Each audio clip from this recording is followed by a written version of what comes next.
আমরা সবাই বসে ভাই, বসে বসে সবাই বসে। সুবহানাল্লাহ ওয়ালহামদুলিল্লাহ লা ইলাহা সুবহানাল্লাহ ওয়ালহামদুলিল্লাহ সুবহানাল্লাহ ওয়ালহামদুলিল্লাহ লা ইলাহা সুবহানাল্লাহ ওয়ালহামদুলিল্লাহ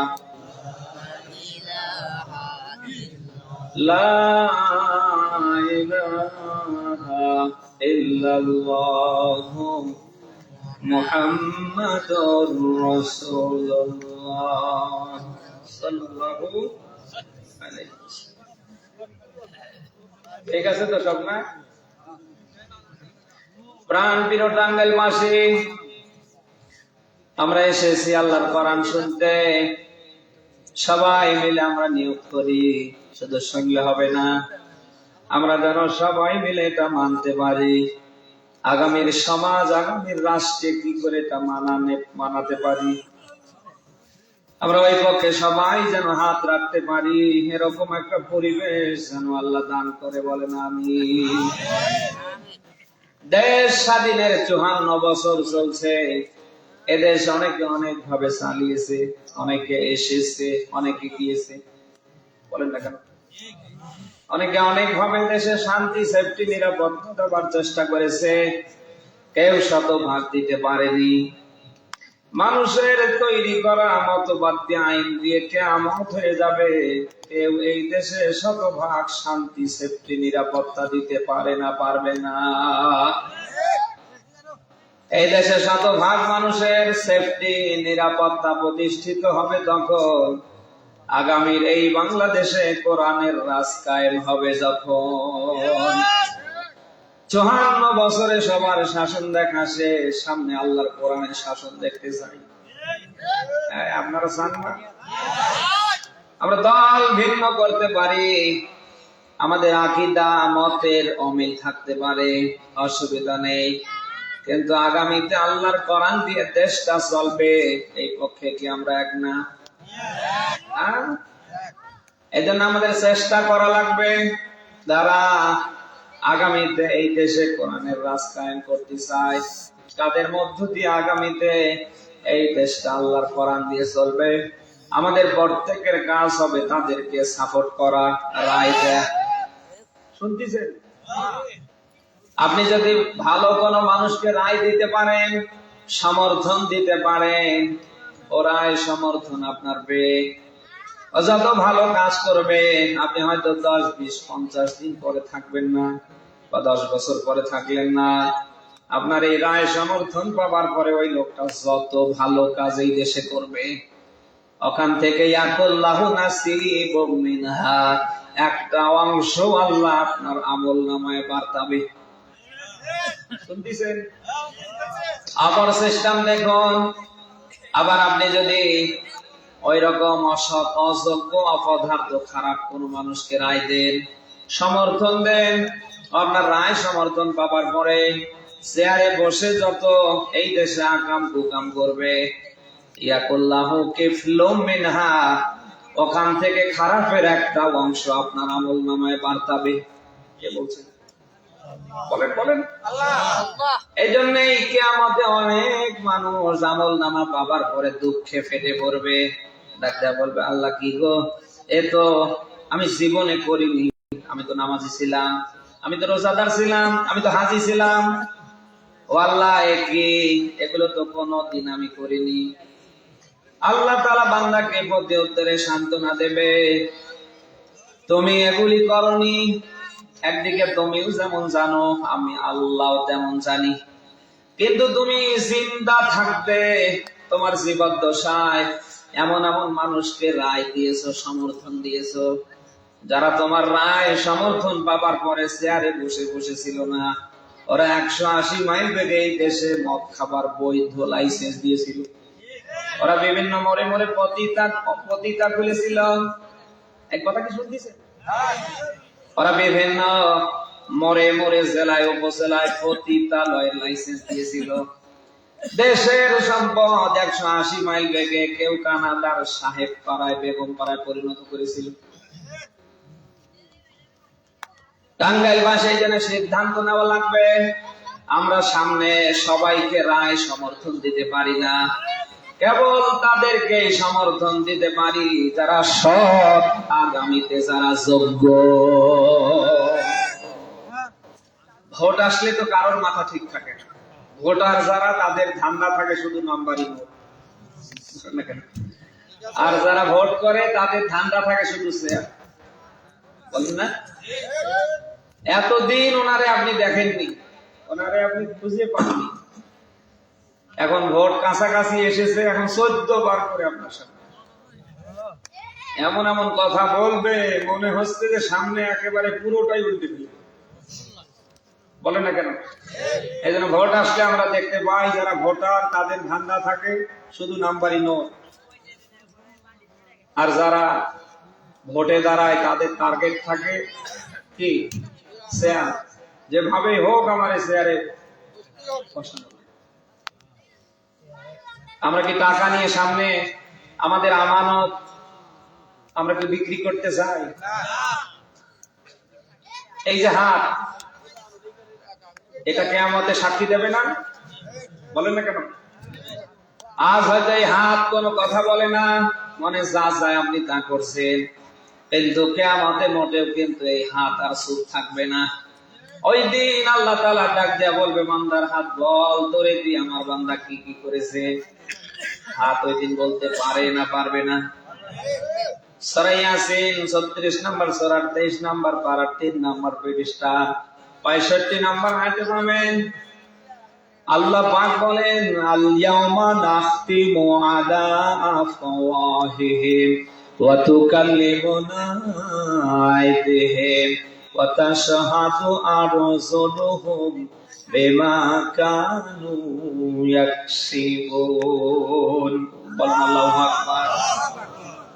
আয়াতের দিকে খেয়াল করেন, আল্লাহ পাক বলেন ওই দিন তথা কিয়ামতের দিন মানুষের মুখ বন্ধ করে দেব, মুখ সেলাই করে দেব, মুখ আর কথা বলবে না, বান্দার হাত কথা বলবে, বান্দার পা কথা বলবে।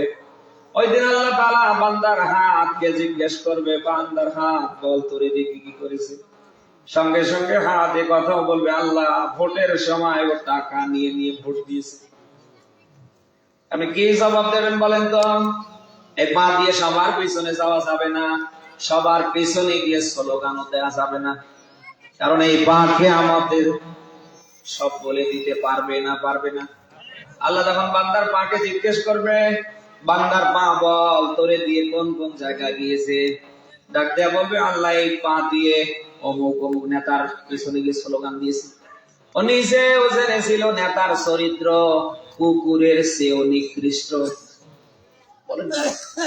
এরকম নেতা এই দেশে আছে না নেই?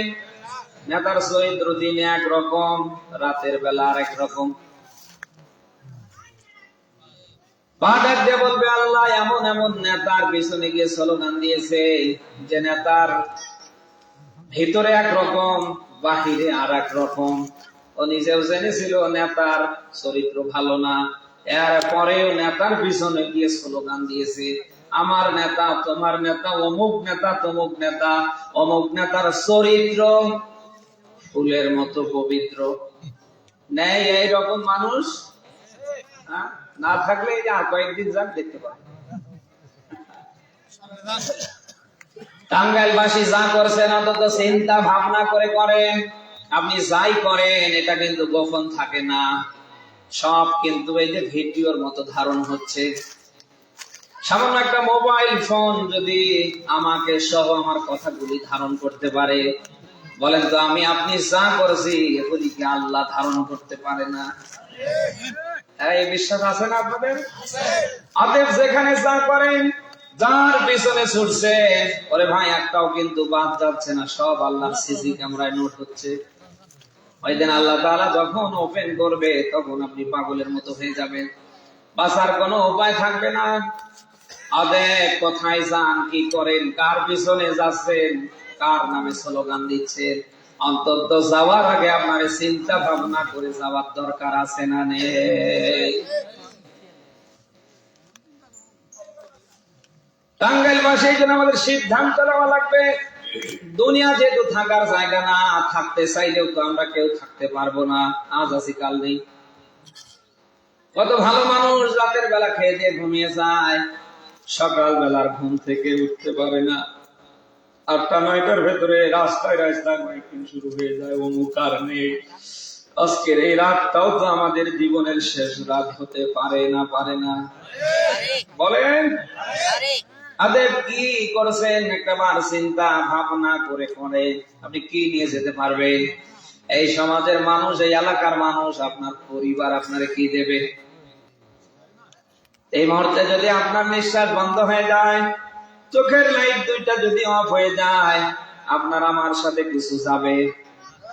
শেষ সম্বল হবে বাজারের কয়েক টাকা দামের সাদা কাপড়, দামি জুতো পরে থাকবে, দামি পোশাক পরে থাকবে, দামি খাট পরে থাকবে, লেপ তোশক বালিশ সব পরে থাকবে, এমনকি হাতের ঘড়িটা পর্যন্ত যাবে না।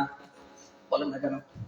কিসের ধান্দায় আপনি কি করছেন একবার চিন্তা করেন তো। আপনার করার কথা কি আর আপনি করছেন কি? আল্লাহ না করুক এই অবস্থায় যদি আপনি মরে যান, আপনার তো একুলো শেষ, আপনার ওকুলো শেষ। আজব এখনো সময় আছে, হয়তো আজরাইল আসতে বাকি আছে। ও আজরাইল যদি কারোর সামনে একবার এসে যায়, তাকে আর একটা সেকেন্ডও সময় সামনে দেবে না। তাম পৃথিবীর মালিকও যদি হয়ে যান, আর আজরাইল যদি আপনার সামনে এসে দাঁড়িয়ে যায়, ওরে ঠেকানো যাবে? মরণ থেকে নমরুদ বাঁচতে পারে নাই, ফেরাউন বাঁচতে পারে নাই, সাদ্দাত বাঁচতে পারে নাই, কত বড় বড় রাজা, বাদশাহ, এমপি, মন্ত্রী, মিনিস্টাররা চলে গিয়েছে। অতএব আপনিও মরণ থেকে বাঁচতে পারবেন না। আপনি যেখানেই যান না কেন, মরণ ওই জায়গায় গিয়ে হাজির হবে। বলেন আল্লাহ তাআলা তার রাসূলকে এই সময় বলছিলেন, হে রাসূল আপনি বলেন, কুল ইন্নাল মাউতাল্লাযী তাফিররুনা মিনহু ফাইন্নাহু মুলাকীকুম। বলেন আল্লাহু আকবার। আল্লাহ পাক তার রাসূলকে ওই সময় বলছিলেন, হে রাসূল আপনি বলুন, মানুষ মরণ থেকে যতই পলায়ন করুক না কেন, মরণ সেখানেই গিয়ে তারে মিট করবে, সাক্ষাৎ করবে। আপনি যদি সীসা ঢালা প্রাচীরের ভিতরে ঢুকে পড়েন, মরণ সেখানেও যেতে পারে না, পারে না। হযরত সুলাইমান আলাইহিস সালামের এক সাহাবীর জীবনের একটু সংক্ষিপ্ত কথা বলছি। উনি ঘর থেকে বের হলেন, মরুভূমিতে তাকিয়ে দেখেন বিশাল লম্বা একটা মানুষ দাঁড়িয়ে আছে, পা দুইটা একদিকে মাটির দিকে, আর মাথাটা চোখ যত দূর যায় একেবারে যেন উপরে। উনি ভয়ে হাঁপাতে হাঁপাতে নবী সুলাইমান আলাইহিস সালামের দরবারে চলে গিয়েছেন।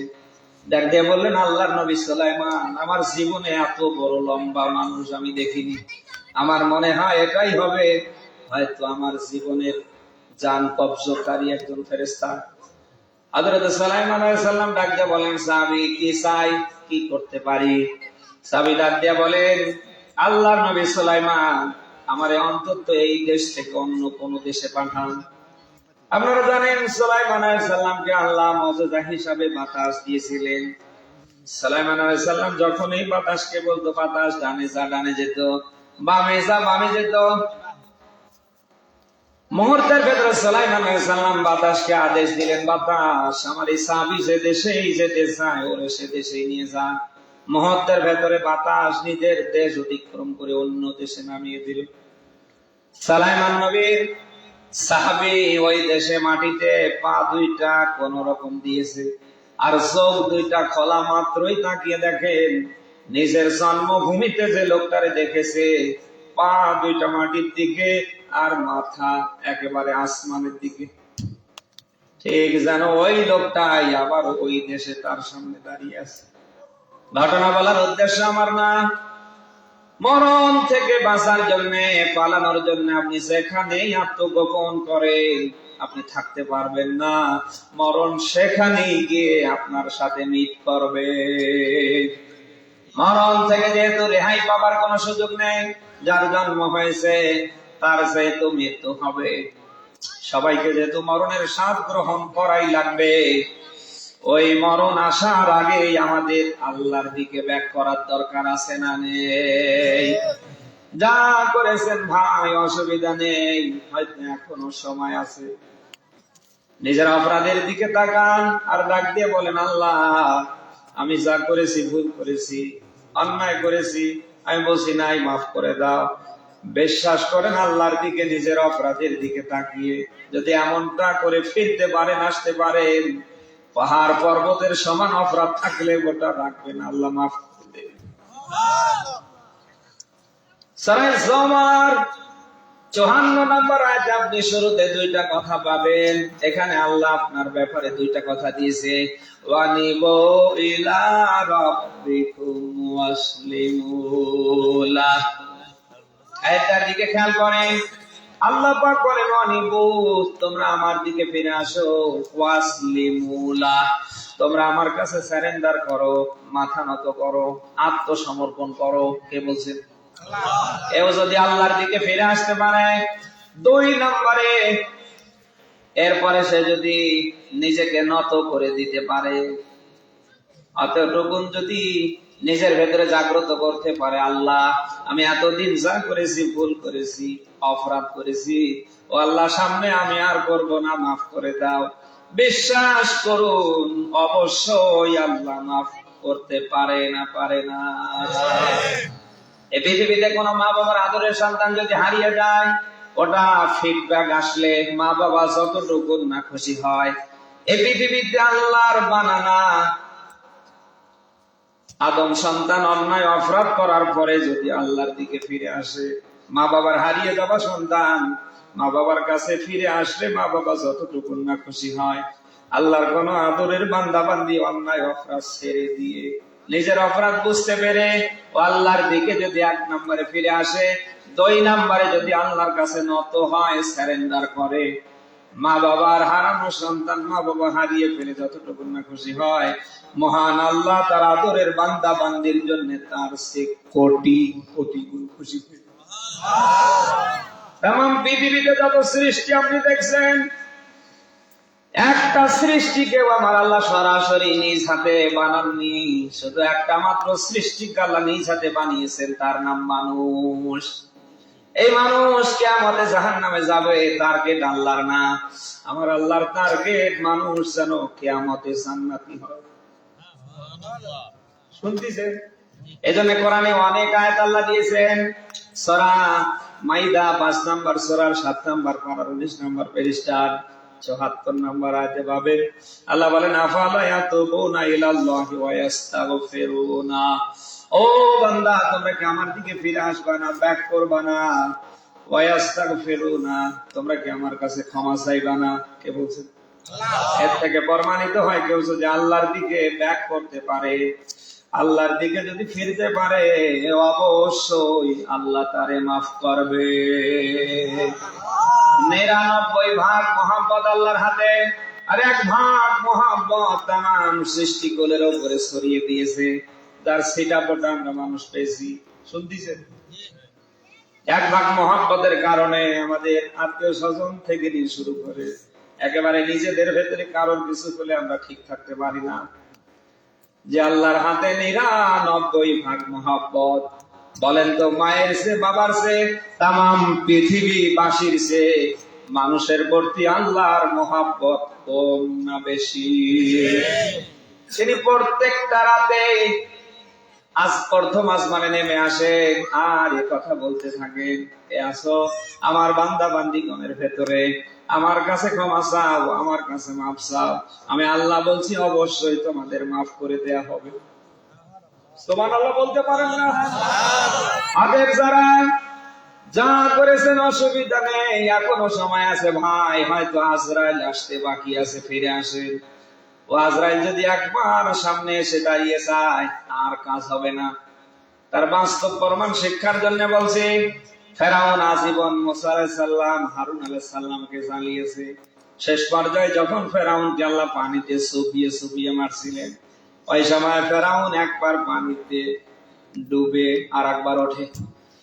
ফেরাউন ওই সময় দোয়া করছিলেন, ক্বালা আমাতু আন্নাহু লা ইলাহা ইল্লাল্লাযী আমানাত বিহি বানু ইসরাঈল ওয়া আনা মিনাল মুসলিমিন। এটা সূরা ইউনূসের 90 নম্বর আয়াতে পাবেন। ওই সময় ফেরাউন এই কথাগুলি বলছিলেন, আমি ওই ইলাহের প্রতি ঈমান আনলাম যে ইলাহের প্রতি ঈমান এনেছিল বানু ইসরাঈলরা, ও আনা মিনাল মুসলিমিন, ওই বানি ইসরাঈলরা যেভাবে সাক্ষ্য দিয়েছিল আমরা মুসলমানদের ভিতরে একজন, আমি ফেরাউনও ওইভাবে সাক্ষ্য দিলাম, আমারে আর মারো না, বাঁচাও। এত কথা বলার পরে আল্লাহ কিন্তু ফেরাউনকে বাঁচাইনি, বাঁচিয়েছিল না। আরে মরণ যখন কারোর সামনে আসবে, অযতই দোয়া কালাম করো, অযত কিছুই করুক না কেন, আর সম্ভব হবে না। হয়তো আপনি বলবেন, আল্লাহ আমারে আর একটু সময় দেন, আল্লাহ দেবে। আল্লাহ তাআলা আপনারে যেন একেবারে মুখের উপরে জবাব দিয়ে ফেলছে, ওয়ালা ইউআখিরু আল্লাহু নাফসান ইযা জাআ আজালুহা ওয়াল্লাহু খাবীরুম বিমা তা'মালুন। আপনি যখন বলছেন আল্লাহ আর একটা বার দুনিয়ায় পাঠাও, ফায়াকুল রাব্বি লাউলা আখারতানি, এ আমার রব, এ আমার প্রতিপালক, আর একটা বার পাঠাও, আমার আর একটা অবকাশ দাও। আল্লাহ যেন মুখের উপরে জবাব দিয়ে ফেলছে, ওয়ালা ইউআখিরু আল্লাহ, আর কোন অবকাশের সুযোগ দেয়া হবে না। ইযা জাআ আজালুহা, এই সময়টা যখন যার কাছে চলে আসে তার এরকমই। অতএব আজরাইল যখন কারোর সামনে আসবে, ওরে সামনেও যেতে দেবে না, ওরে পিছনেও যেতে দেবে নাকি? আদের ফিরে আসেন, এখনো সময় আছে। আমি সূরা বাকারার 21 নম্বর আয়াত করেছিলাম, কি আছে আয়াতটার ভেতরে একটু মিলান তো। তাম পৃথিবীর সব মানুষদেরকে যেন আল্লাহ আয়াতের ভিতরে ডাক দিচ্ছেন, ইয়া আইয়ুহান নাস। তাম পৃথিবীর সব মানুষদেরকে আল্লাহ আয়াতের ভিতরে ডাক দিয়ে আল্লাহ বসে নেই, গো অবদু, তোমরা আমার ইবাদত করো, আমার দাসত্ব করো, আমার গোলামি করো, আমার বিধান মানো। কে বলছে? আল্লাহ। রব্বাকুমুল্লাযী খলাকাকুম, আমি তোমাদের রব, তোমাদের ওই জন্যই সৃষ্টি করেছি। টাঙ্গাইলবাসী, আমি জানতে চাই, আমাদেরকে পৃথিবীতে আল্লাহ পাঠানোর পেছনে তার কারণ আছে না নেই? সে কারণ কি? তার ইবাদত করা, তার দাসত্ব করা, তার গোলামি করা। আমি জানতে চাই, আমরা যদি সেই আল্লাহর দাসত্ব গোলামি, সে আল্লাহ যে জন্য পাঠিয়েছে, আমরা যদি ওই টার্গেট পুরা করে মরতে না পারি, আমাদের অবস্থা কি সামনে ভালো হবে? এই দেশে যারা দায়িত্বে আছে, ওরা যেভাবে দেশ চালাচ্ছে, আপনি যদি মনে করেন যে না আমি আমার মতো করে চলবো, আপনি কি এই দেশে থাকতে পারেন? হ্যাঁ, দেশে থাকতে পারবেন, কিন্তু আপনারে থাকা লাগবে জেলখানা। বলেন, ডক্টর মোহাম্মদ ইউনূস এবং তার উপদেষ্টা মন্ডলীতে যারা আছে, তারা যেভাবে দেশটা চালাচ্ছে, আপনি যদি মনে করেন না ওদের ওগুলো মানি না, আমি নিজের মতো করে চলবো, মনে চায় করবো, আপনি কিন্তু বাঁচতে পারবেন না। আপনাকে প্রশাসন ধরে নিয়ে ওই জেলখানায় রাখবে। ঠিক একই ভাবে আল্লাহ যে কারণে যে জন্য পৃথিবীতে পাঠিয়েছেন, আপনি যদি সেই আল্লাহর টার্গেট পুরা করে না মরেন, বলেন তো আপনার জন্য ওই রকম সামনে কিছু অপেক্ষা করছে না করছে না? বলেন, তাম পৃথিবী ভরে আপনি যা দেখছেন সব আল্লাহ বানিয়েছেন মানুষের জন্য, আর শুধু আল্লাহ মানুষ বানিয়েছেন তার দাসত্ব গোলামি, তার বিধান মানার জন্য। সুবহানাল্লাহ বলতে পারেন না? এই যে বিশাল আসমান, আপনি দেখেন তো কোথাও কোন খুঁটি পিলার আছে? খুঁটি পিলার বিহীন তিনি মাথার উপরে দাঁড় করে রেখেছে। শুধু দাঁড় করে রেখেই শেষ না,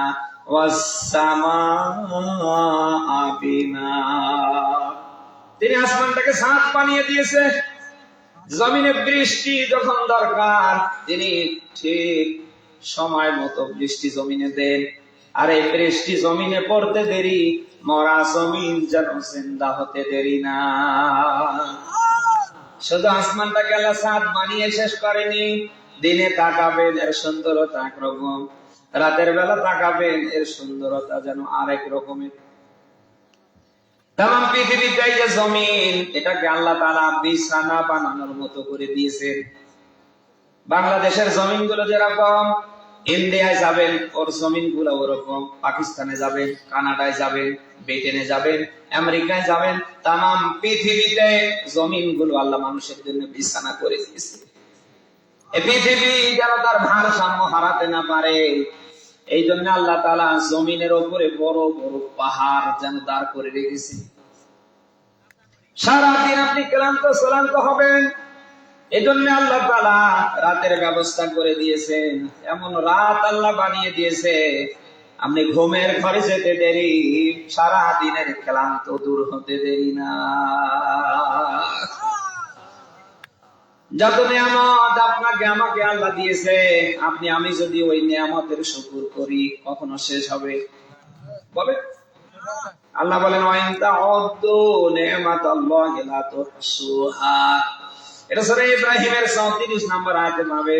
আল্লাহ বলেন, আমার নিয়ামত কখনো গুনে গুনে তোমরা শেষ করতে পারবে না।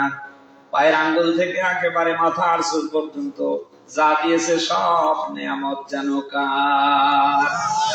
আপনার কাছে তো কিছুই মনে হচ্ছে না। একটু হাসপাতালে যান, একটু ক্লিনিকে যান, দেখেন একটা চোখের দাম কত। আপনি একটু ক্লিনিকে যান, একটু হাসপাতালে যান, এক একটা কিডনির দাম কত। আপনি তো মনে করছেন যে কি আর, ওরে ভাই, পায়ের আঙ্গুল থেকে মাথার চুল পর্যন্ত আল্লাহ যা দিয়েছে, এটা খুলে খুলে যদি বিক্রি করেন, আমার মনে হয় 1 কোটি টাকার উপরে হয়ে যাবে। কিসের জমি জায়গা বাড়ি গাড়ি ম্যান ভর্তি টাকার দিকে তাকিয়ে আফসোস করে। ওরে ভাই, পা থেকে নিয়ে শুরু করে এই বডিটাতে আল্লাহ যা দিয়েছে, আপনি এর জন্যই যদি শুকর করা শুরু করেন, আমার মনে হয় সামনের সময়টুকু সেজদা দিয়ে কাটালেও আপনি শেষ করতে পারবেন না। কত মানুষ আপনার মতো আছে, সারা রাত চলে যায়, ও ঘুমাতে পারে না। কত মানুষ আছে, ওর ডানে বামে সামনে পিছনে খাবারে ভরপুর খেতে পারে না। ওর পেটটা এমন করে বানিয়ে দিয়েছে, ও খেলেই যেন আটকা পড়ে মারা যাবে। বলেন, আদর্শ আপনাকে আল্লাহ এতটা সুস্থ রেখেছে, আপনি লোহাকে হজম করতে পারেন। অন্যরা মাসে 13 বার করে যায় এর কাছে ওর কাছে, ডাক্তার দেখায়, ও ডাক্তার দেখায়, ডাক্তার ছাড়া যেন একটা দিন কাটে না। অথচ বছরের পর বছর চলে যায়, আপনার কোনো ডাক্তার লাগে না। এটা কি আল্লাহর নিয়ামত না? বলেন, টাঙ্গাইল পাশে এই জন্য সিদ্ধান্ত নেওয়া লাগবে, যাকে আল্লাহ যে অবস্থায় রেখেছে, আমাদের প্রত্যেকের কাজ হবে জীবনের সকল ক্ষেত্রে কার শুকর করা।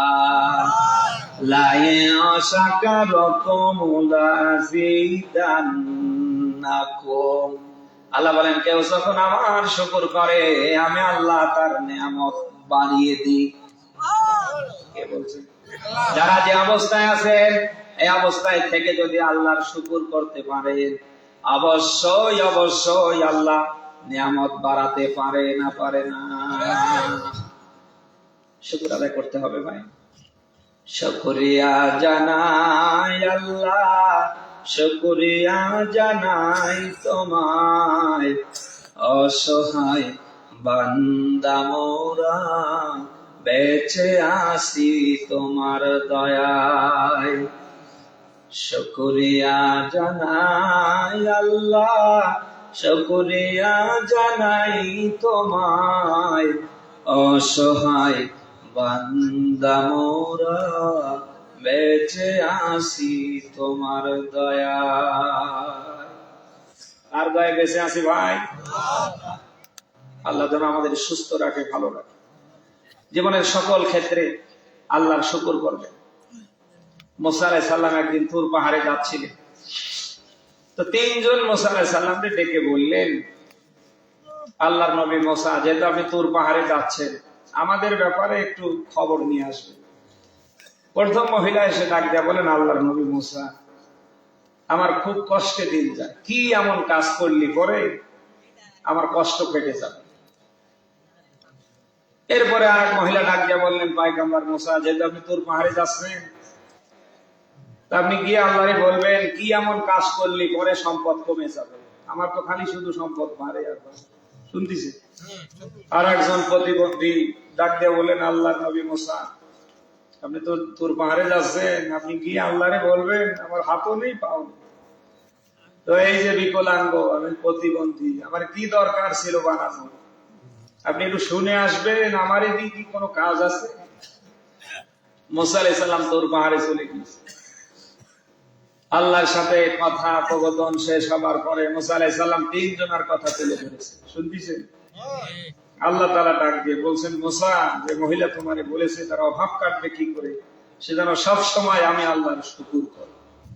সুবহানাল্লাহ বলতে পারেন না? আর 2 নম্বরে যে মহিলা তোমারে জিজ্ঞেস করেছে যে সম্পদ কমবে কি করে, তারে গিয়ে তুমি বলবা সে যেন বেশি বেশি করে না শুকর করে।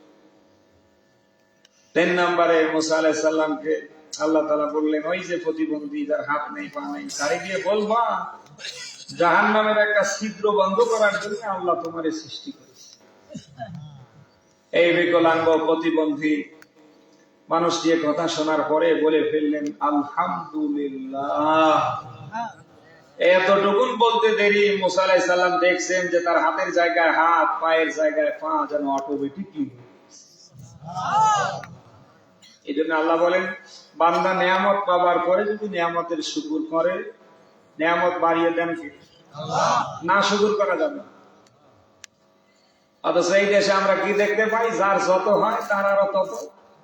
আমাদের পেট ভরলে অনেকের নজর পড়ে, এই বলে না কেন?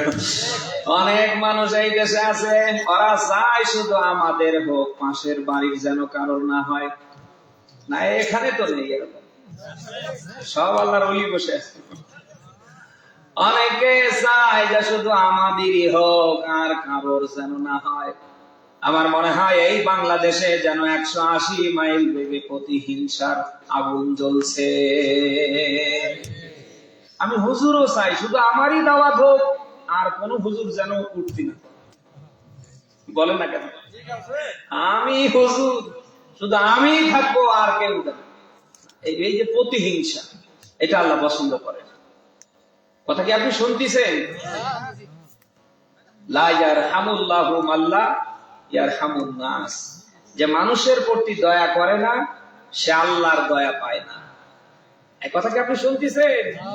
আপনি নিজে যদি মনে করেন আমি শুধু আমার আখের গোছাবো, না, হবে না। নবীজি বলেন যে মানুষের প্রতি দয়া করে না সে আল্লাহর দয়া। আল্লাহর দয়া পেতে গেলে আপনারে অবশ্যই মানুষের প্রতি কি হওয়া লাগবে? দয়াশীল হওয়া লাগবে। কিন্তু এই বাংলাদেশে আমরা কি দেখতে পাই, যেন প্রতিহিংসার আগুন একেবারে তেলে বেগুনে চলে উঠছে। বিশেষ করে হাসিনা পালিয়ে যাবার পরের দিন থেকে এই বাংলাদেশে যেন রাজনীতির প্রতিহিংসা শুরু হয়ে গিয়েছে। সামনে নির্বাচন যতক্ষণই আসছে আমরা ততই দেখছি নেতাদের ভেতরে যেন এরকম প্রতিহিংসা 180 মাইল বেগে শুরু হয়ে গেছে। বলেন, মোবাইলটা চালু করলেই দেখতে পাই এ নেতা ও নেতার বিরুদ্ধে, এ নেতা ও নেতার বিরুদ্ধে। পৃথিবীতে মানুষ যদি শান্ত, একজন মানুষ আর একজন মানুষের বিরুদ্ধে এরকম বিরূপ মন্তব্য ধারণা করা কত বড় অপরাধ, এটা কোন পর্যায়ে পড়ে? আমার মনে হয় না কোন মানুষ অন্তত কারোর প্রতি অপবাদ দিতে পারত। বলেন বলেন, এগুলি করা যাবে। আপনি যদি কারোর সমালোচনা করেন, কারোর যদি গীবত করেন, পরনিন্দা করেন, ওরে ভাই, লস আপনার, লাভ ওর। আপনি যত বেশি মানুষের পর নিন্দা, সমালোচনা, গীবত, শিকায়েত করবেন, ওর জীবনের সব অপরাধ গুলি আপনার মাথার উপরে আমলনামায় এসে ভরে যাবে। শুনতেছেন? আর আপনার জীবনের সব ভালো কাজগুলি অটোমেটিকলি ওর জীবনে চলে যাবে। সূরা হুমাযার 1 নম্বর আয়াতটায় পাবেন, ওয়াইলুল লিকুল্লি হুমাযাতিল লুমাযা, আল্লাহ বলেন ধ্বংস ওই সমস্ত মানুষদের জন্য। তারা কারা? যারা মানুষের সামনে পিছনে পর নিন্দা করে, সমালোচনা করে। কে বলছে? আর দুনিয়ায় যারা মানুষের সমালোচনা করবে, পর নিন্দা করবে, কিয়ামতের ময়দানে তাদের আমল নামাগুলি শূন্য হয়ে যাবে। ওরা ওই দিন আমল নামা শূন্য দেখার পরে ডাক দিয়া বলবে, আল্লাহ আমরা তো দুনিয়ায় এই ভালো ভালো কাজ করেছি, এই করেছি সেই করেছি, কিন্তু আমল নামা শূন্য কেন? আল্লাহ ডাক দিয়ে বলবে, আমল নামা শূন্য হবার পিছনে অন্যতম কারণ সব সময় তুমি প্রতিযোগিতা চালিয়েছিলে, আজের কাল ওর সমালোচনা, গীবত শিকায়ত করার জন্য। না এরকম মানুষ নেই? এই জন্য গীবত, পর নিন্দা, সমালোচনা করা যাবে না। আমার দোষ ত্রুটি থাকতে পারে, আমি মানুষ, তাই বলে একেবারে 180 মাইল বেগে মিডিয়ার সামনে এসে আপনি এগুলি করবেন, কিন্তু তো ঠিক না। তো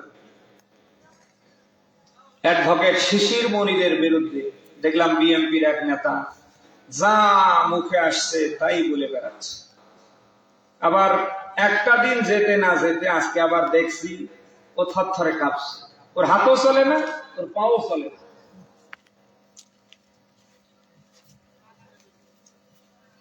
সারা বাংলাদেশ দেখেছি অ্যাডভোকেট শিশির মনির কি, তার পরিবারের ব্যাকগ্রাউন্ড কি, অথচ ভোটে দাঁড়িয়েছে, উনি নমিনেশন পেয়েছে, এবং বিপক্ষ শক্তি হিসাবে ওনাকে ঘায়েল করবার জন্য উনি মুখে যা আসছে তাই বলছে।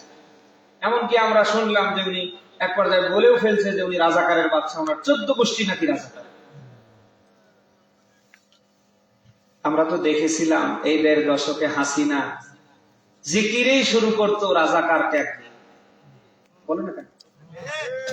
হাসিনা জিকির করতে করতে আজকে দিল্লি পর্যন্ত। আবার এই দেশের প্রেক্ষাপট দেখেন, আবার আরেকটা গোষ্ঠী আবার ঠিক ওইভাবেই জিকির শুরু করেছে, বলে না কেন? হাসিনা যেমন বক্তব্যই শুরু করতো ওই শব্দগুলো নিয়ে, আবার একটা গোষ্ঠীকে আমরা দেখতে পাচ্ছি প্রতিনিয়ত মিডিয়ায় এসে আবার ওদের মতোই জিকির আজকার শুরু করছে। 24 পরবর্তী বাংলাদেশে এগুলি কি মেনে নেওয়া যায় ভাই? বলেন না কেন মেনে নেওয়া যায়? আপনার যোগ্যতা আগান, আপনার তো যোগ্যতা নিজেদের থেকে নিজেরা শেষ করে ফেলেছে। হাসিনা পালানোর পরের দিন থেকে আপনারা কি করেছেন? আর যাদের নিয়ে ট্রোল করেন, সমালোচনা করেন, যাদেরকে রাজাকার টেক দেন, অমুক টেক দেন, তমুক টেক দেন, ওরাও কি করেছে এদেশের মানুষের জানা নেই? বলে না কেন? তাহলে আপনি কি করেছেন? আপনার আমল নামাও এদেশের 18 কোটি মানুষের ভেতরে আছে, আর ওরা যা করেছে ওদেরও আমল নামা আছে না নেই? নিজে যখন কোথাও গিয়ে দাঁড়াতে পারে না তখন শুরু করছে এরকম। আল্লাহ তাআলা প্রতিহিংসার এই রাজনীতি থেকে এদেশের রাজনীতিবিদদেরকে আল্লাহ তাআলা যেন হেফাজত করে। আমরা চাই হানাহানি, কাটাকাটি, মারামারি এই দেশে বন্ধ হোক, মানুষ যেন মানুষের জন্য রাজনীতি করতে পারে। বলেন না কেন? এমন যদি হতো আমার দেশের শাসক হতো ওমরের মতো, হতো আবু বকরের মতো। এমন শাসক আমরা চাই না ভাই? এমন যদি হতো আমার দেশের শাসক হতো ওমরের মতো, হতো আবু বকরের মতো। আমার দেশের মা বোনেরা লাঞ্ছিত হতো না, আমার দেশের কৃষক শ্রমিক বঞ্চিত হতো না, ধনী গরিব ভালোবাসার জীবন ফিরে পেত। এমন যদি হতো আমার দেশের শাসক হতো আমারের মতো, হতো আবু বকরের মতো। কি শাসক তারা ছিলেন! রাতের বেলা সবাই ঘুমাতো, তারা ঘুমাতো, এর বাড়ি ওর বাড়ি কারা কি করছে তারা দেখে দেখে বেড়াতো। নিজের পরিবারের লোকজন অন্যায় অপরাধ করার পরেও তাদের কাছে তারা ছাড় পায়। হযরত ওমর রাদিয়াল্লাহু তাআলা আনহু কি শাসক ছিলেন! নিজের সন্তান অপরাধ করার পরেও তার হাত থেকে বাঁচতে পারে। ব্যত্রাঘাত করতে করতে সন্তান মৃত্যুর কোলে ঢলে পড়েছে, এমনকি মরা সন্তানের লাশের উপরে আরো 30টা ব্যত্রাঘাত করে দুনিয়ার থেকে বিদায় করে দিয়েছে। পৃথিবীর ইতিহাসে কি আর বিরল দৃষ্টান্ত, যাকে আমাদের আগ পর্যন্ত কেউ স্থাপন করতে পারবে না। অথচ 54 বছরে এদেশ যারা চালিয়েছে আমরা দেখেছি, তাদের নেতা কর্মী, দলীয় লোকজন হাজার হাজার অন্যায় অপরাধ করেছে, তাদের কারোর বিচার হয়নি। বিচার হয়েছে আল্লামা সাইদি সহ আমাদের মতো টুপিওয়ালাদের। আমরা এমন দেশ কি সামনে দেখতে চাই? আমরা দেখতে চাই এমন একটা দেশ যেখানে সবাই সবার অধিকারের কথা বলবে, যে অন্যায় করুক, অপরাধ করুক, মানুষ যেন তার বাক স্বাধীনতা ফিরে পায়, অন্তত প্রতিবাদ যেন করতে পারে। আল্লাহ তাআলা এমন একটা দেশ আমাদের জন্য তৈরি। আল্লাহ যাদেরকে পছন্দ করেন, ভালোবাসেন, আগামীতে এই মানুষদেরকে যেন আল্লাহ তাআলা রাষ্ট্র ক্ষমতা দান করে। হযরতে সুলাইমান আলাইহিস সালাম আল্লাহর কাছে রাষ্ট্র ক্ষমতা চেয়েছিলেন। কথা কি আপনি শুনতেছেন? সূরা সাদের 35 নম্বর আয়াতে এই কথা পাবেন। সুলাইমান আলাইহিস সালাম আল্লাহর কাছে বলেছিলেন, রব্বি গফিরলি, হে আমার রব, আমাকে ক্ষমা করো, ওয়া হাবলি মুলকা, আমাকে রাজত্ব দান করো। কে বলছেন? সুলাইমান আলাইহিস সালাম রাজত্ব চেয়েছিলেন শুধুমাত্র আল্লাহর বিধান সমভাবে কায়েম করার জন্য। আমাদের নবী, বিশ্ব নবী মুহাম্মদ রাসূলুল্লাহ আল্লাহর কাছে রাষ্ট্র ক্ষমতা চেয়েছিলেন। ওয়াজআললি মিন লাদুনকা সুলতানান নাসীরা, সূরা বানী ইসরাঈলের 80 নম্বর আয়াতে ব্যাখ্যা করেন। আমি হুজুর যতই ওয়াজ করি, আমার ওয়াজে কি এমন কাজ হবে বলেন তো? কিন্তু রাষ্ট্র যদি আগামীকাল আইন করে, মুসলমান যারা আজান হবার পরে প্রত্যেকে নামাজ আদায় করবে, নামাজ যারা পড়বে না, প্রশাসন যাদের ধরবে 10,000 টাকা জরিমানা, 6 দিন করে জেল। আমি বলেন তো, আজান হবার পরে কোন মসজিদ ফাঁকা যাবে? মুসলমানের সন্তান হিসাবে কেউ নামাজ ছেড়ে দিয়ে বিড়ি টেনে বেড়াতে পারবে? আজকে দেখেন বিভিন্ন জেলায় যখন ঢুকি, বিভিন্ন জেলায় এরকম সাইনবোর্ডে দেখতে পাই, ভিক্ষুক মুক্ত, দারিদ্র মুক্ত জেলা, দারিদ্র মুক্ত থানা। বিশ্বাস করুন, রাষ্ট্র যদি আইন করে, যাদের ধন আছে, সম্পদ আছে, তাদের বাধ্যতামূলক সম্পদের জাকাত দেয়া লাগবে। যেমন যারা চাকরি করে, সরকারি চাকরি, তাদের আয়কর আছে না নেই? বলেন দিতে হয় না হয় না? তাও ওর নভেম্বরে দাখিল করতে হয়। যদি কেউ ইচ্ছাকৃত ভাবে না করে, ওর বেতন বন্ধ হয়ে যাবে। গভর্নমেন্ট যদি আগামীতে এই দেশে বাধ্যতামূলক যাদের সম্পদ আছে তাদের সম্পদের জাকাত দেয়া লাগবে। এই সম্পদগুলো এক জায়গায় করে যদি অসহায় মানুষের পাশে নিয়ে দাঁড়ানো যায়, আল্লাহর কসম, এই বাংলাদেশ সোনায় সোহাগা হয়ে যাবে। একটা ভিক্ষুক, একটা ফকিরকেও অন্তত বাংলার 68,000 গ্রাম বাংলার কোন অলিগলিতে খুঁজে পাওয়া যাবে না। আমি হুজুর ওয়াজ নসিহত যতই করি, এটা কেউ মানতে পারে, নাও মানতে পারে, কিন্তু রাষ্ট্র যখন আমার মতো করে ওই জায়গায় বসে আইন পাস করবে, মানুষ মানতে বাধ্য না ভাই? করোনায় আমরা দেখেছি না, মাস্ক পরা লাগবে। দেখি যে বুড়ো মানুষ বাড়ির থেকে আসে খোলা মুখে, বাজারে ঢোকার আগে পকেট থেকে মাস্ক বের করে কি করে? কারণ প্রশাসন যারাই ধরেছে তারাই কি করেছে? জরিমানা করেছে। আজকে জেনা ব্যভিচার, ইফটিজিং নিয়ে আমি হুজুর যত কথাই বলি, এটা কমবে না, বরং আরো বাড়বে। বলেন না কেন? কিন্তু রাষ্ট্র যদি আইন করে, জেনা ব্যভিচার, ইফটিজিং অবিবাহিত অবস্থায় যারা করবে তাদেরকে 80টা করে বেত্রাঘাত করা হবে বাইতুল মুকাররমের সামনে। আপনি বলেন, এই বাংলাদেশে অবিবাহিত যুবক যারা বিভিন্ন স্কুল, কলেজ, ইউনিভার্সিটির গেটে গিয়ে ভিড় করে, সকাল থেকে যারা না খেয়ে থাকে, ওরা কি ওখানে থাকে? আমার মনে হয় রাষ্ট্র যদি এইভাবে আইন পাস করে, নারীদেরকে যারা উত্তপ্ত করবে তারা ইফতিজার হিসাবে গণ্য হবে, আর প্রত্যেকটা ইফতিজারের জন্য শাস্তি হলো 80টা করে বেত্রাঘাত। আর এটা প্রত্যেকটা মিডিয়া যদি প্রচার করে, হাতে হাতে মোবাইল ফোনে যদি চলে আসে, আল্লাহর কসম, নারীদেরকে উত্তপ্ত করা তো দূরের কথা, যুবকদের রাতের নাইট পাস পর্যন্ত বন্ধ হয়ে যায়।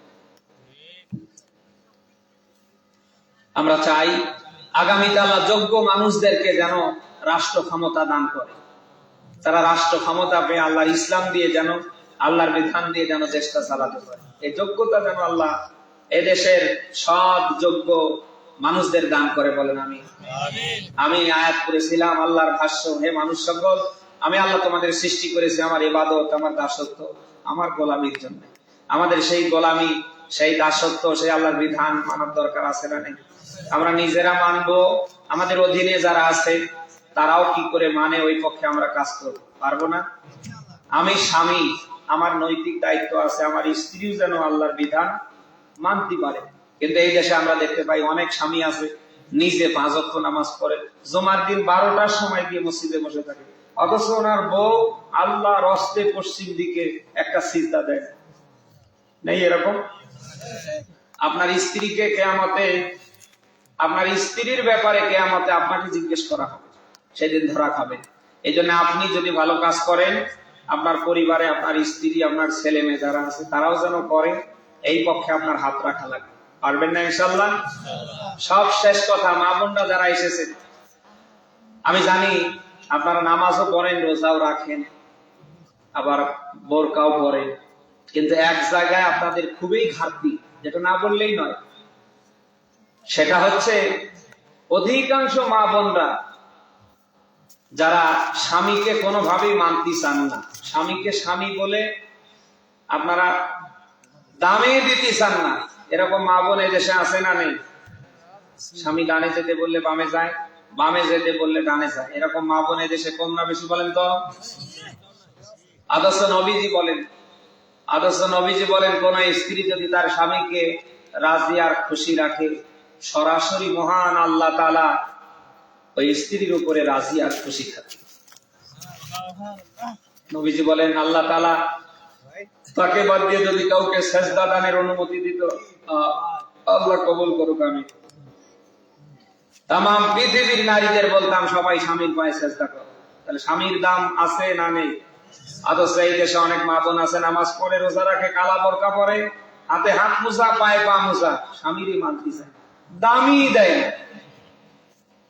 বলেন কোন স্বামী যদি তার স্ত্রীর প্রতি নারাজ থাকে, উনি যতই নামাজি হোক, যতই রোজাদার হোক, যতই কালা বোরকা পড়ুক, ওনার বাঁচার অপশন আছে? বলেন। আজ আমার দেশের মা বোনরা মনে করে নামাজ রোজা কালা বোরকা পড়লেই জান্নাত। কে বলেছে আপনাকে? স্বামীকে মূল্যায়ন করা লাগবে। আপনার কোন আচরণে যেন স্বামী কষ্ট না পায়।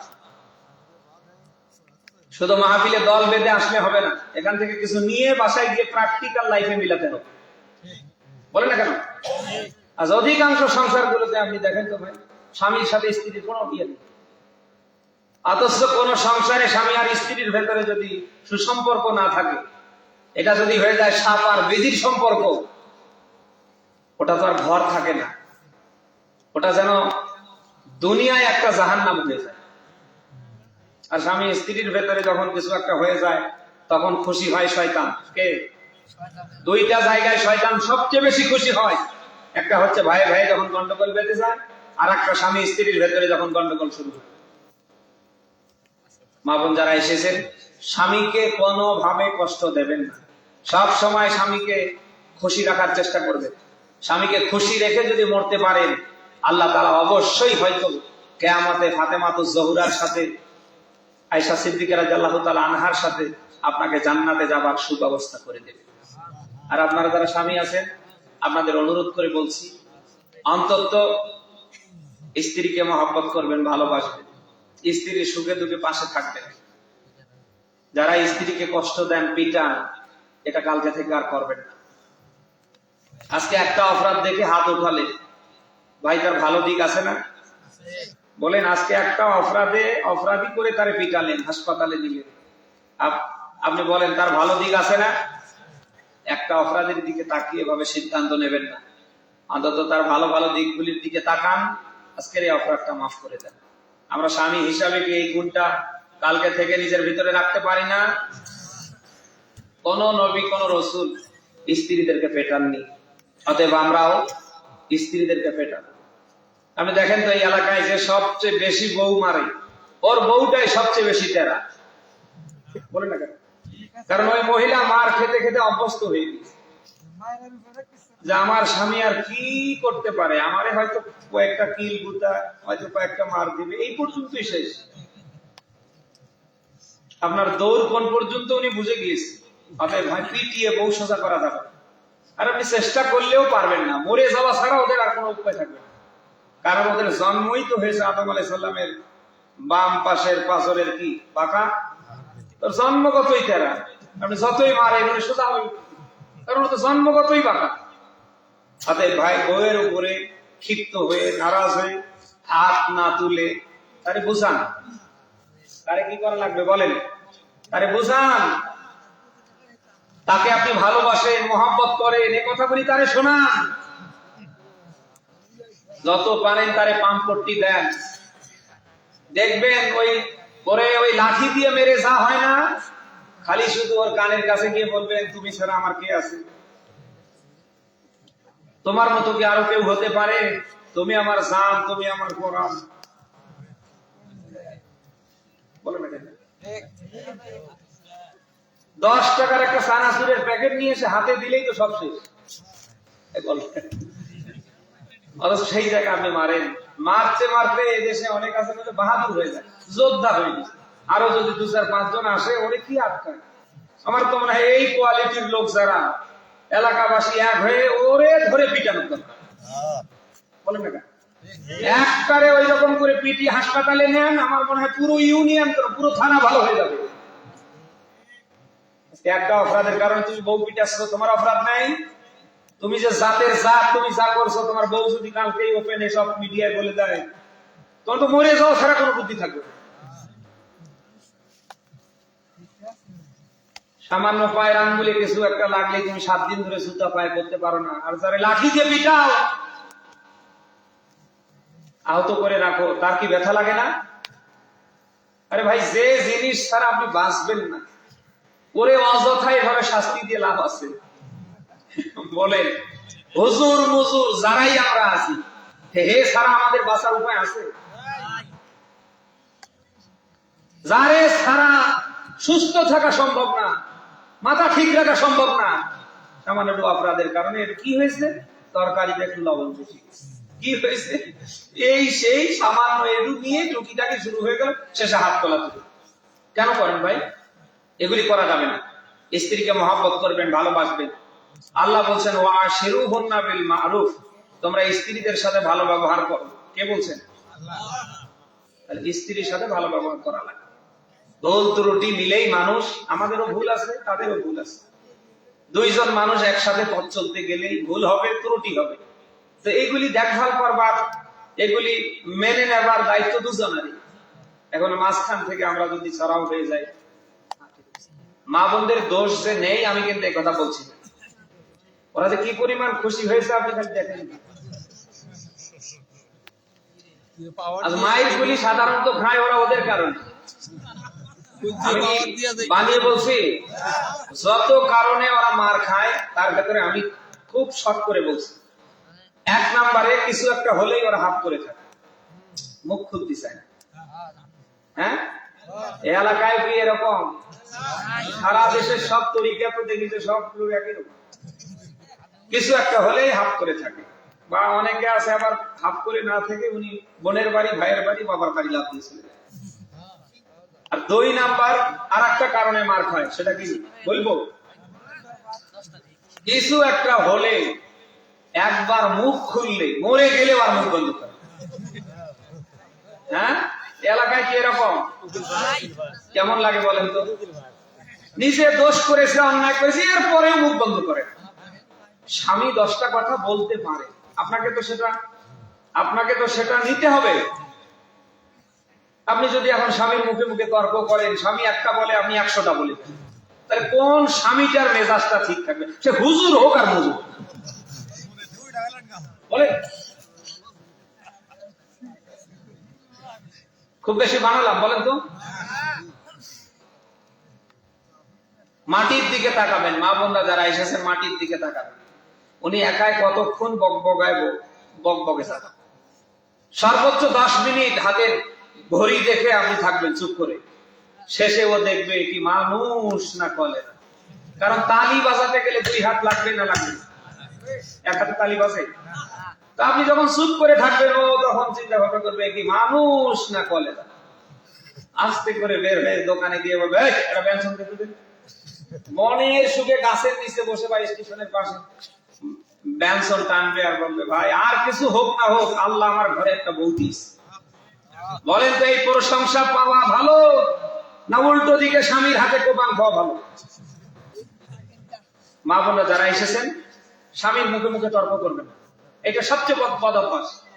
আপনি কি একটা বার দেখেন না যে আপনাকে আল্লাহ 2-3টা মেয়ে দিয়েছে, আপনার স্বামীর সাথে আপনি যে কায়দায় চলছেন, আপনার এই মেয়েটা তো প্র্যাকটিক্যাল লাইফে দেখছে, ওর শুধু বিয়ে হতে দেরি, ও তো স্বামীর ঘাড়ের উপর উঠে ওই রকম শুরু করতে দেবে।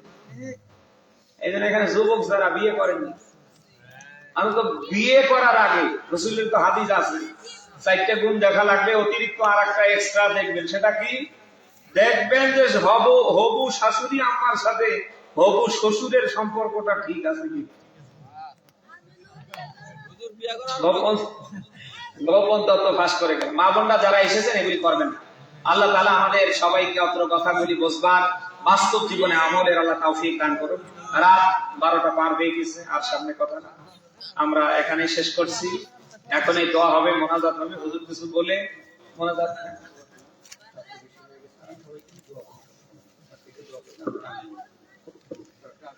কেমন হয়ে গেল না? হ্যাঁ, আচ্ছা হুজুর দোয়াটা করুন। উনি যেহেতু এখানে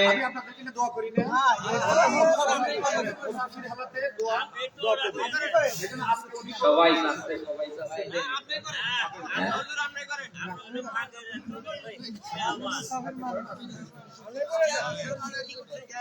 সবাই দরুদ ইব্রাহিম করি। আল্লাহুম্মা সাল্লি আলা মুহাম্মাদ ওয়া আলা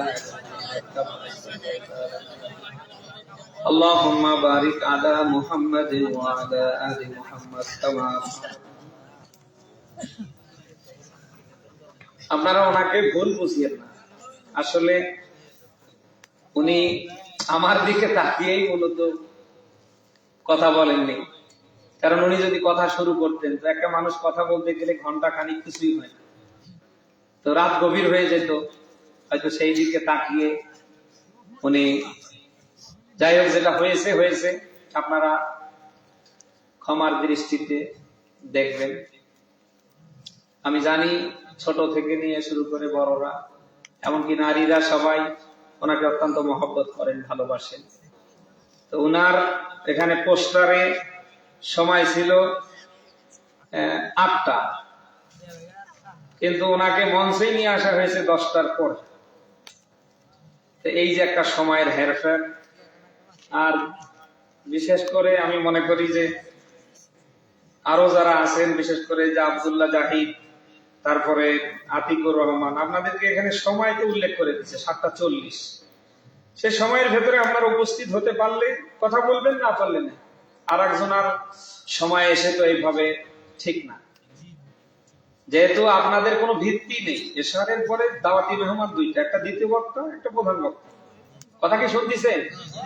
তো সেখানে তো এসে আপনাদের সালাম কালাম দিয়ে একটু দোয়া নেয়ার দরকার। দাওয়াতি মেহমান আসবে, কথা বলবে, আল্লাহ যদি বেঁচে রাখে। এই লোকগুলো মুরব্বী মানুষ, আমাদের ওস্তাদ তুল্য। আমি ওনার ছাত্রর, মানে কি বলবো আর কি, ওনার হাতে যত ছাত্র তৈরি হয়েছে, আমার মনে হয় যে তাদের ভেতরেও আমি একজন হব কিনা আল্লাহ ভালো জানে। তাহলে এই লোকগুলির কাছ থেকে যদি আপনি দোয়া নিতে না পারেন, বক্তৃতার মাঠ এমনি আল্লাহ দেবে না ভাই। বেঁচে থাকলে অনেক জায়গায় কথা বলতে পারবেন, এই জন্য মুরব্বীদের দোয়া নেবেন, ওস্তাদ তুল্য যারা, তাদের কাছ থেকে দোয়া নেবেন। তাহলে দুনিয়ার সব জায়গায় আল্লাহ তাআলা আপনার মাথাটা উঁচু করে দেবেন। আমরা আল্লাহর কাছে দোয়া করব, আল্লাহুম্মা আমিন। রব্বানা আতিনা ফিদ দুনিয়া হাসানা ওয়া ফিল আখিরাতি হাসানা ওয়া কিনা আযাবান নার। রব্বানা যালামনা আনফুসানা ওয়া ইল্লাম তাগফির লানা ওয়া তারহামনা লানাকুনান্না মিনাল খাসিরিন।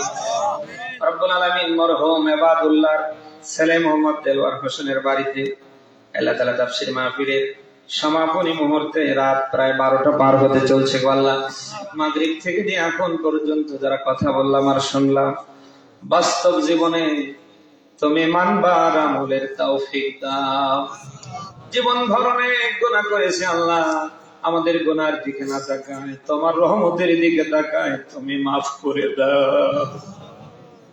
রাত যত গভীর হয়, মানুষের মিল কলকারখানা ফ্যাক্টরির দরজাগুলি অতি দ্রুত বন্ধ হয়ে যায়। আর রাত যত গভীর হয়, তোমার রহমতের দ্বার তত উন্মুক্ত হয়ে যায়। আল্লাহ, তোমার গফফার নামের ওসিলায় আমাদের সবাইকে মাফ করে দাও। আল্লাহ, বিশেষ করে জাহান্নামের আগুনে আমরা জ্বালানি খেতে পারবো না। ওই জাহান্নামের আগুন তুমি আমাদের সবার জন্য হারাম করে দাও। রব্বুল আলামিন, মা বাপ হারিয়ে যারা আমিন আমিন করছি, মা বাপরে মাফ করে দাও। রব্বুল আলামিন, যে মা যে বাবা না হলে দুনিয়ার মুখ আমরা দেখতাম না, ওই মা ওই বাবা কার জানি কবরে। প্রত্যেকের আদরের মা বাপকে তুমি মাফ করে দাও। মায়ের মতো আপনজন, বাবার মতো আপনজন পৃথিবীতে আর কেউ হতে পারে? কি পরিমাণ কষ্ট করে মা বাপ আমাদের খেয়ে না খেয়ে বড় করেছে। আল্লাহ, নিজের সন্তান গুলির দিকে তাকালেই বোঝা যায় মা বাপ কি পরিমাণ কষ্ট করে আমাদের বড় করেছে। মা বাবার ঋণ তো কোনদিন আমরা কোন সন্তানরাই শোধ করতে পারবো না। ওই মাকে বাবাকে হারিয়ে দেন আমিন আমিন করছি। আদরের মা বাপকে মাফ করে দাও। রব্বুল আলামিন, পিতৃমাতৃকুল থেকে এমনি করে যাদের হারায় ফেলে দুটি করে হাত তুলেছি, দয়া করে সবাইকে আল্লাহ তুমি মাফ করে দাও। আল্লাহ, মাহফিলে ডানে বামে সামনে পিছনে তোমার যত বান্দা বান্দিরা বিভিন্ন গোরস্থানে কবরস্থানে ঘুমায় আছে, দয়া করে আল্লাহ সবাইকে তুমি মাফ করে দাও। রব্বুল আলামিন, এমনও তোমার বান্দা বান্দিরা আয় আল্লাহ এমনও গোরস্থানে কবরস্থানে ঘুমিয়ে আছে, যাদের নাম ধরে দোয়া করবার মতো কেউ নেই, সবাইকে দয়া করে আল্লাহ তুমি মাফ করে দাও। যাদের আব্বা আম্মা জিন্দা জীবিত, আব্বা আম্মার পাশে দাঁড়িয়ে হক আদায়ের তৌফিক দাও। আল্লাহ, আব্বা আম্মার সুস্থতার উপরে হায়াতের উপরে বরকত দাও। রব্বুল আলামিন, অনেক মা বোন এসেছে, আল্লাহ প্রত্যেকটা মা বোনকে তুমি কবুল করে নাও। আল্লাহ, মা বোনদের সংসারের যত অশান্তি আল্লাহ তুমি দূর করে দাও। প্রত্যেকটা মা বোনের ঘরকে আল্লাহ রহমত দিয়ে ভরে দাও। স্বামী স্ত্রীর ভেতরে মিল মহব্বত ভালোবাসা বাড়িয়ে দাও। মা বোনদের কলিজার টুকরো সন্তান সন্ততিকে আল্লাহ দিনের জন্য হাসান হুসেন বানিয়ে দাও। অনেক মা বোনের অনেক গোপন সমস্যা, ডাক্তারের কাছে গিয়ে তারা খুলে বলতে পারে না, মা বোনদের গোপন ব্যাধি করে আল্লাহ দূর করে দাও। অনেক মা বোনের সন্তান হয় না, আল্লাহ সন্তানের ব্যবস্থা করে দাও। আল্লাহ, অনেক মা বোনের সন্তান সন্ততির বিয়ে হয় না, আল্লাহ বিয়ের বন্দোবস্ত করে দাও। সর্বোপরি মা বোনদেরকে ফাতেমাতুজ জাহরার মতো বানিয়ে দাও। রব্বুল আলামিন, আল্লাহ তাআলা, আমরা যারা কোরআন শোনার জন্য এসেছি আমাদের সবাইকে কবুল করে নাও। ইয়া আল্লাহ, কার মনে কি সওয়াব পাওয়া জানি না, প্রত্যেকের মনের জায়েজ আশাগুলি আল্লাহ পুরা করে দাও। আল্লাহ, যারা অভাবী অভাব দূর করে দাও, যারা ঋণগ্রস্ত ঋণ পরিশোধের অ্যাবিলিটি দাও। রব্বুল আলামিন, আমরা যারা অসুস্থ পয়গম্বর আইয়ুবের মতো তুমি আমাদের সুস্থ করে দাও। আল্লাহ, আমার ভাই ইসমাইল অসুস্থ, তাকে তুমি আল্লাহ সুস্থ করে দাও। এইভাবে যত মানুষ অত্র এলাকায় অসুস্থ সবাইকে আইয়ুব আলাইহিস সালামের মতো সুস্থ করে দাও। দুনিয়ার ডাক্তাররা যেটা পারে না, তোমার কাছে ওটা সারাতে সেকেন্ড সময় লাগে না। আল্লাহ, যারা অসুস্থ সবাইকে তুমি সুস্থ করে দাও। রব্বুল আলামিন, আল্লাহ তাআলা মরহুম ইবাদুল্লাহকে তুমি কবুল করে নাও। আল্লাহ তাআলা তার কবরটাকে তুমি জান্নাতের টুকরো বানিয়ে দাও। মাহফিলে যত হাদিয়া সওয়াব দান করবা, আল্লাহ তার রূহের পরে তুমি আল্লাহ পৌঁছে দাও। আল্লাহ তাআলা আজকের মাহফিলের সভাপতি হাফেজ মাওলানা মুফতি আব্দুল কাদের মাহমুদকে কবুল করে নাও। রব্বুল আলামিন, পরিচালনায় মাওলানা মুহাম্মদ তারেক মনোয়ারকে কবুল করে নাও। আল্লাহ, তৃতীয় আলোচক মাওলানা আতিকুর রহমান জাফরিকে কবুল করে নাও। আল্লাহ, মুফতি আব্দুল্লাহ জাহিদকে কবুল করে নাও। রব্বুল আলামিন, আমার বামে বসা উস্তাদ তুল্য আল্লাহ হযরত মাওলানা কামরুল ইসলাম সিদ্দিকীকে আল্লাহ কবুল করে না। আল্লাহ তার সুস্থতার উপর, হায়াতের উপরে বরকত দাও। আজীবন দিনের কথা বলেছে, তোমার কথা বলেছে, মরার আগ পর্যন্ত যেন এভাবে বলতে পারে। আল্লাহ তার ইলমিয়াতের উপরে, আল্লাহ তার সুস্থতার উপরে, হায়াতের উপরে বরকত কামনা করছি, আল্লাহ দিয়ে কবুল করে না। রব্বুল আলামিন মাহফিলের আয়োজন যারা করেছেন, আল্লাহ প্রত্যেক আয়োজককে কোরআনের জন্য কবুল করে না। আল্লাহ তাআলা আসার সময় দেখলাম ছোট্ট ছোট্ট পোলাপানরা মাহফিলের আয়োজন করতে পেরে বড় আনন্দিত মনে হচ্ছিল। প্রত্যেকটা যুবককে কোরআনের জন্য আল্লাহ তুমি আমিরে হামজা বানিয়ে দাও। আল্লাহ এরা যেন মানুষের মতো মানুষে নিজের পায়ে দাঁড়িয়ে আল্লাহ দেশ ও জাতির জন্য, সমাজের জন্য, মা বাবা, ভাই বোন, পরিবারের জন্য ভালো কিছু বয়ে আনতে পারে। আল্লাহ এরকম যোগ্যতা সবার দান করো। আল্লাহ মাহফিল যেন কিয়ামত পর্যন্ত এভাবে চলমান থাকে। আল্লাহ পুরো এলাকাবাসীকে কোরআনের জন্য কবুল করে নাও। রব্বুল আলামিন সব শেষে তোমার কাছে ফারিয়াদ, আল্লাহ যে বাড়িতে রেস্টের ব্যবস্থা হয়েছে, খানা পিনার ব্যবস্থা হয়েছে, আল্লাহ তাআলা ওই বাড়িকে তুমি কবুল করে নাও। আল্লাহ ওই বাড়ির যত আহাল, যত মেম্বার, যত ভোটার, সবাইকে সকল আসমানি আযাব গজব থেকে বাঁচাও। তোমার রহমত দিয়ে আল্লাহ ওই বাড়িটা তুমি ভরপুর করে দাও। রব্বুল আলামিন সব শেষে আমার ভাই দেলোয়ার ভাইকে আল্লাহ তুমি কবুল করে নাও। আল্লাহ তাআলা রোজগার, ব্যবসা বাণিজ্যে বরকত দাও। রব্বুল আলামিন আল্লাহ তাআলা তাকে তুমি কোরআনের জন্য একজন খাদেম হিসাবে কবুল করে নাও। সব শেষে আল্লাহ তোমার কাছে ফারিয়াদ, মাহফিলের sound system, recorder, lighting, projector, মিডিয়ায় যারা যেখান থেকে এসেছে, আল্লাহ সবাইকে তুমি কবুল করে নাও। আল্লাহ ৫৬,০০০ বর্গ মাইলের এ দেশটাকে আল্লাহ কোরআনের জন্য কবুল করে নাও। ৫৪ বছরে সবার শাসন দেখেছি, তোমার কোরআন দিয়ে দেশটা চললে কেমন দেখা যায় তুমি আমাদের দেখা। আল্লাহ দেশ নেত্রী বেগম খালেদা যে অসুস্থ, তোমার বান্দিকে আল্লাহ সুস্থ করে দাও। সকল ষড়যন্ত্রের হাত থেকে আল্লাহ দেশটাকে তুমি বাঁচাও। আনাহানি, কাটাকাটি, মারামারি, প্রতিহিংসার রাজনীতি আর দেখতে চাই না, আল্লাহ বন্ধ করে দাও।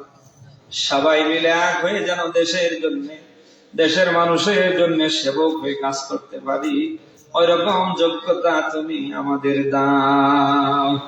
রব্বানা তাকাব্বাল মিন্না ইন্নাকা আনতাস সামিউল আলিম ওয়া তুব আলাইনা ইন্নাকা আনতাত তাওয়াবুর রহিম।